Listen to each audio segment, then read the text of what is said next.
Lorsque l'agneau se présente par le siège, en plus de la masse anguleuse que représentent les fesses, il est souvent possible de distinguer la queue. Il ne faut pas tenter de faire pivoter l'agneau pour le ramener en position normale. Il pourra très bien sortir une fois les pattes arrière dépliées.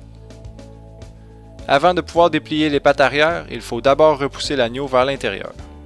L'agneau devra basculer vers l'avant, tête en bas. Toujours travailler avec délicatesse. Pour déplier une première patte, il faut commencer par localiser le jarret. Ensuite, descendre le long du membre pour aller recouvrir son extrémité avec les doigts. Les onglons pourraient blesser la paroi utérine de la brebis. La deuxième patte pourra être étirée de la même façon. Un agneau ne pourra être expulsé sans blessure avec une seule patte arrière dépliée. Avec les deux membres dépliés, l'expulsion peut être faite. Il faut tirer horizontalement jusqu'à ce que le bassin soit sorti.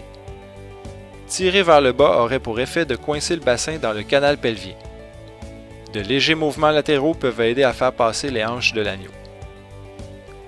Une fois le bassin sorti, la traction se fait légèrement vers le bas. La sortie doit être rapide puisque la respiration de l'agneau pourrait se déclencher alors que l'agneau a encore la tête dans le liquide amniotique. Ainsi, un agneau né par le siège aura souvent besoin de plus d'assistance pour dégager le liquide amniotique de ses voies respiratoires.